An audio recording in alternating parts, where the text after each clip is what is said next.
Hey, how's it going, everyone? Dave Dismantled here. I was gonna do some stuff here on a live stream a little while ago to talk about a few things. The Papers, Please section was one of them. Things seem to be moving along pretty quick. What I was going to talk about and go into is actually, the news is already starting to run these stories, so I just wanted to run through some stuff really quick. Pardon me if I, sip a coffee and things like that. I am at my store right now, so I'm trying to actually do this between customers. So, in any case, let's get on with it. Let's see what we got here. So, let's listen to some news. There we go. Ottawa announced a vaccine travel passport in August. It's October and we don't know when it will be out. What's your take and what's the holdup? Well, this is something that we've been asking all along. We'd like to see one centralized proof of vaccine for all Canadians that they can use domestically and when they travel internationally.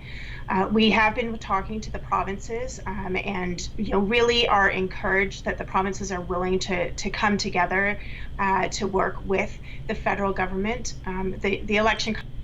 So I'm just going to pause it here just so nothing happens, because I am making commentary on this.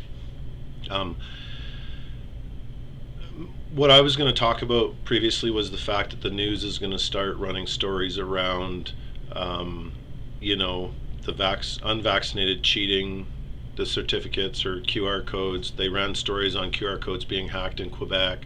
They've run a story on how easy it is to go online in BC and get a certificate. And unfortunately, the unvaccinated people that are using the fake stuff, so the so-called cheaters, they're playing right into the dialectic, right? The problem, reaction, solution. So the problem is, the unvaccinated are cheating the system.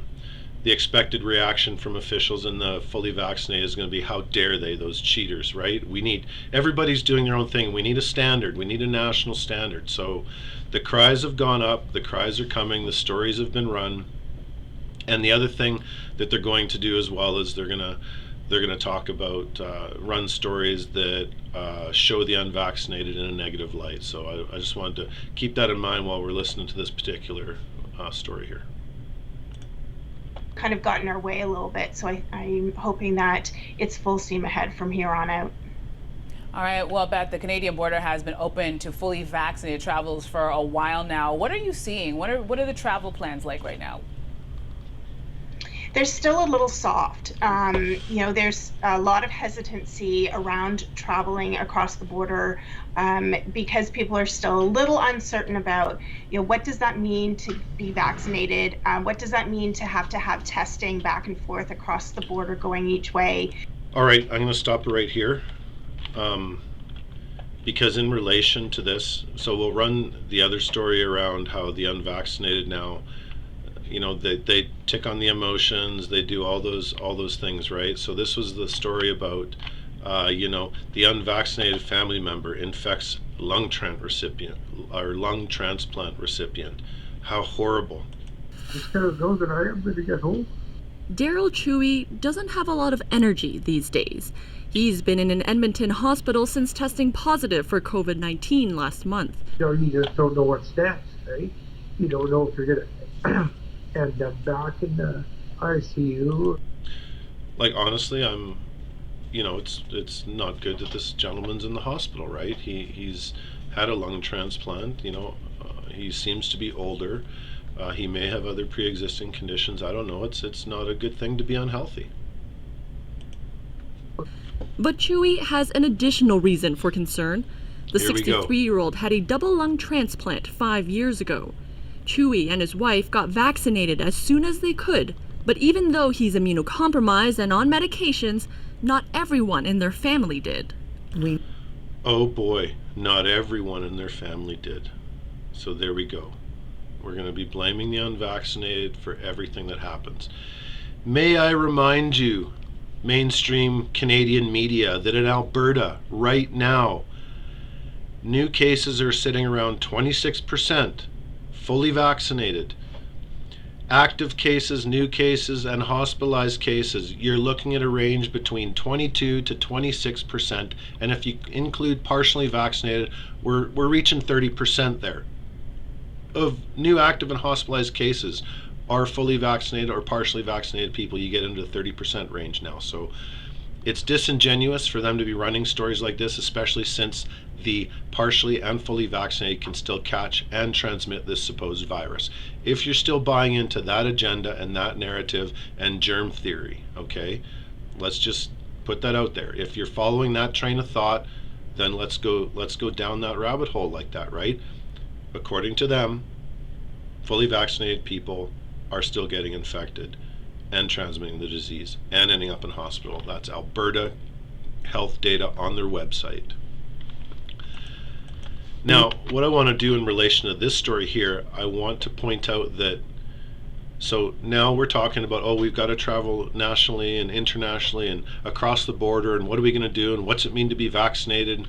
Well, I'll tell you right now, the World Health Organization has already provided, I would call it, after 22 years in IT, I would identify this as what is a framework, a model framework for data collection, and how diverse systems can use required data to interoperate, and how those systems may interoperate, the security of the systems interoperating.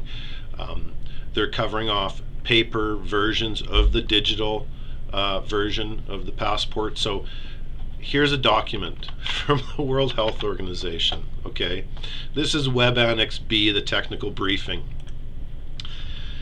What is the digital documentation of COVID-19 certificates, vaccination status, technical specifications, and implementation guidance document? How's that for a frickin' mouthful?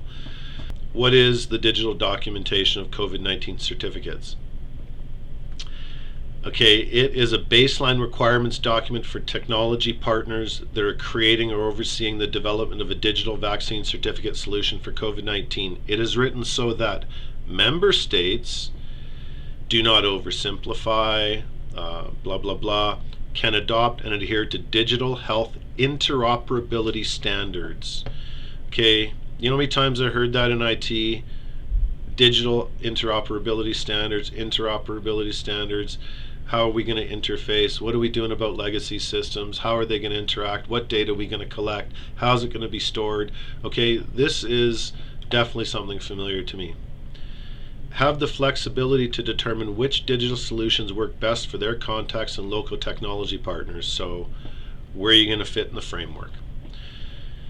The main document that we're going to look at right here is the digital documentation of COVID-19 certificates, vaccination status, technical specifications, and implementation guidance. Please note the date of publication, 27th of August 2021. Okay? Now it's going to go through a couple of things. You've got the blah blah blah at the beginning, all the copywriting, and the table of contents covers a lot of stuff here.